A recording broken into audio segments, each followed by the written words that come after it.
Ai, ai. Sherlock. Vocês conhecem Sherlock Holmes? É um personagem de ficção da literatura britânica, criado pelo médico e escritor Arthur Conan Doyle. Ele ficou muito famoso no mundo todo por suas histórias sobre o detetive Sherlock Holmes. Considerada uma grande inovação no campo da literatura criminal. Mas já imaginou quando nem o próprio Sherlock Holmes consegue resolver um crime? Bom, para quem não me conhece, meu nome é Bira, e esse caso que eu irei contar envolve um assassinato e uma investigação feita pelo próprio criador do Sherlock Holmes.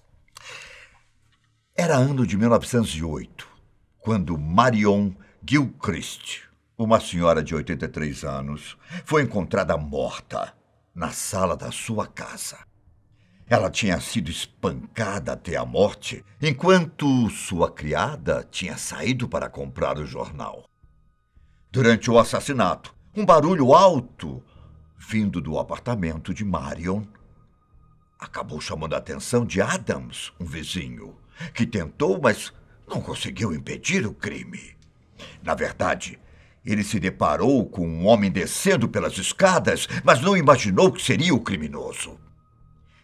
Ellen Lambie, a funcionária de Marion, também passou pelo homem quando estava chegando no prédio.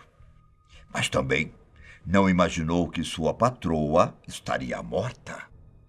Uma outra menina de 14 anos, Mary Barrowman, que estava na rua, também disse ter visto um homem estranho correndo para fora do prédio.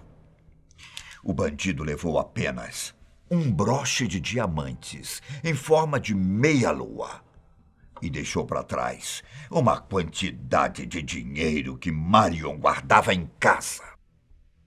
O crime chocou a cidade de Glasgow, na Escócia, e logo as autoridades começaram as investigações. Foi constatado que Marion conhecia o agressor, pois não havia sinais de que o apartamento dela tinha sido arrombado. Aliás, a senhora Marion Gilchrist gostava de acessórios de luxo. Segundo sua funcionária, ela usava muitas joias, principalmente quando saía para jantar ou tomar chá. Era uma mulher rica de negócios, que vez ou outra recebia algumas visitas em casa. Para vocês terem uma ideia da riqueza dessa mulher, essa era a luxuosa sala do seu apartamento. Olha só. Exatamente a sala em que Marion foi morta. E, mesmo sem ter provas concretas, a polícia suspeitou de um homem chamado Oscar Slater. Na época, Oscar já tinha uma má reputação. Ele se envolvia com prostitutas, ladrões, assaltantes, além de estar ligado a jogos de azar. Além disso, Oscar tinha sido acusado de agredir uma pessoa em Londres e por conduta desordeira em Edimburgo. Acontecimentos que talvez o levaram a viver em Glasgow. Oscar Joseph Slater. Ele nasceu em 1872, na Alta Silésia, na Alemanha, e era filho de pais judeus. Por volta de 1894, ele foi para Londres, possivelmente para fugir do alistamento militar, e passou a trabalhar em casas de apostas. Depois, ele se tornou um traficante de pedras preciosas. Depois de conseguir se estabelecer na Grã-Bretanha, Oscar assumiu várias outras identidades. Em 1899, ele foi para Edimburgo e, em 1901, para Glasgow, onde afirmava ser dentista, mesmo que seus interesses comerciais fossem joias. Quando Marion foi assassinada, Oscar estava vivendo a poucos quarteirões da casa dela. Curiosamente, pouco tempo depois do assassinato, Oscar partiu para Nova York, se tornando um suspeito. Segundo algumas testemunhas, antes do assassinato, Oscar já havia sido visto tentando vender o penhor de um broche. Para as autoridades, estava na cara que Oscar tinha cometido o crime, pois esse penhor seria do broche roubado do apartamento da senhora Marion. A polícia então entrou em contato com as autoridades de Nova York, pedindo a extradição de Oscar. Mas, para a surpresa de todos, ele voltou a Glasgow, voluntariamente, na esperança de esclarecer tudo. Ao regressar à cidade, Oscar acabou sendo preso, acusado do assassinato e roubo. Porém, Oscar negou tudo e afirmou que era inocente. Então, deram início ao julgamento. A defesa forneceu um álibi a Slater, que confirmava que ele havia anunciado sua visita a Nova York muito antes do assassinato. Ou seja, ele não estava fazendo uma fuga, já que sua viagem já estava programada há muito tempo. Mas, depois de ter longas conversas com as autoridades, muitas testemunhas, incluindo Ellen Lambie, tinham certeza de que viram Oscar saindo da cena do crime. A polícia também acreditou ter encontrado a arma usada, depois que um pequeno martelo foi encontrado em posse do suspeito. As coisas ficaram ainda mais complicadas quando foi verificado que, ao sair do país,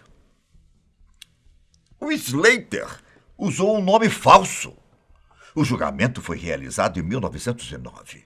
Apesar das evidências conflitantes, Oscar Slater foi considerado culpado pelo assassinato.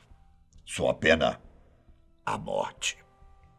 Só que os advogados conseguiram com que a sentença fosse alterada para prisão perpétua. E aí? Vocês acham que Oscar Slater era inocente? Ou todas as provas da polícia eram necessárias para que ele fosse incriminado? O fato é que a prisão de Oscar Slater causou revolta em muitas pessoas que acreditavam que ele era inocente. E adivinha para quem os advogados de Slater pediram ajuda? Isso mesmo. Arthur Conan Doyle, o criador do personagem Sherlock Holmes. Embora Doyle não aprovasse o estilo de vida de Slater, para ele estava claro que ele não era o assassino. Em 1912, Conan Doyle publicou o livro O Caso de Oscar Slater, onde examinou as evidências apresentadas no julgamento e ponto por ponto provou que Slater não era o assassino. No livro, Doyle conseguiu explicar por que Oscar Slater usava um nome falso para viajar, afirmando que ele viajava com sua amante e usou uma identidade falsa para que sua esposa não percebesse. Além disso, embora fosse verdade que Slater possuía um pequeno martelo, a ferramenta não era grande o suficiente para fazer os tipos de ferimentos que a senhora Marion recebeu. Doyle também encontrou informações de que um médico legista na cena do crime tinha declarado que uma cadeira que estava pingando sangue parecia ser a arma do crime. Para Doyle, Marion Gilchrist havia aberto a porta para o assassino e supôs que ela o conhecia. Apesar de Marion e Oscar morarem perto, eles nunca tinham se conhecido. Será que todas essas provas vindas do criador de Sherlock Holmes eram o suficiente para ele ser considerado inocente? O livro de Doyle causou um verdadeiro alvoroço. No entanto, as autoridades acharam que as evidências não justificavam a reabertura do caso. Em 1914, houve mais pedidos de um novo julgamento. Novas evidências surgiram, como uma testemunha que poderia confirmar o paradeiro de Slater durante a época do crime. Além disso, soube-se que antes de Ellen Lambie acusar Slater como o homem que ela tinha visto no corredor no dia do assassinato, ela teria dado outro nome à polícia. Para muitas pessoas que acompanhavam o caso, estava na cara que Oscar Slater era inocente. Para Conan Doyle, toda essa história era de se indignar. Ele disse que o caso de Oscar era o maior exemplo de incompetência e obstinação da justiça. Ao longo dos anos, Doyle tentou dar destaque à injustiça que tinha acontecido com Oscar, mas de nada adiantou. Com o passar do tempo, o caso foi caindo no esquecimento. Foi quando, em 1925, um homem chamado William Gordon foi libertado de uma prisão na Escócia. Sem o conhecimento das autoridades, ele levou uma mensagem do colega prisioneiro Oscar Slater. A mensagem, escrita em papel impermeável e escondida sob a língua de Gordon, era um pedido de ajuda. Deveria ser entregue a ninguém menos que Sir Arthur Conan Doyle. Oscar implorou para Doyle não o esquecer e tentar mais uma vez lutar por sua liberdade. E, de fato, a mensagem teve efeito. Conan Doyle não pôde ignorar o pedido de Slater. Ele enviou cartas para os seus amigos influentes, para a imprensa e para o secretário de Estado da Escócia. Ele também se reuniu com outras pessoas que passaram a lutar pela causa. O movimento começou lentamente a ganhar força e, em 1927, foi publicado um livro do jornalista de Glasgow, William Park. Depois de analisar a história de Doyle, Park concordou com toda a sua teoria. No entanto, ele acreditava que o assassino era um sobrinho da vítima. O caso voltou à tona. Os jornais passaram a publicar notícias sobre o caso e muitas testemunhas foram até as autoridades dizer que foram instruídas por policiais a afirmar que Slater era o criminoso. E no dia 8 de novembro de 1927, o secretário de Estado da Escócia emitiu a seguinte declaração: Oscar Slater completou mais de 18 anos e meio de sua sentença de prisão perpétua. E eu me senti justificado ao decidir autorizar sua libertação. Oscar Slater, depois de 18 anos preso, finalmente era um homem livre. Embora libertado, Oscar ainda teve que esperar o caso ser resolvido. No final, ele foi declarado inocente e recebeu cerca de 6.000 libras de indenização. Oscar Slater se casou em 1936 e morreu em 1948, aos 76 anos de idade. O assassino de Marion Gilchrist nunca foi encontrado, assim como o broche. O caso de Oscar Slater hoje é tratado como um dos erros judiciais mais notáveis da história jurídica da Escócia. Apesar de ter conseguido provar a inocência de Oscar, nem mesmo o criador de Sherlock Holmes pode dizer quem era o criminoso.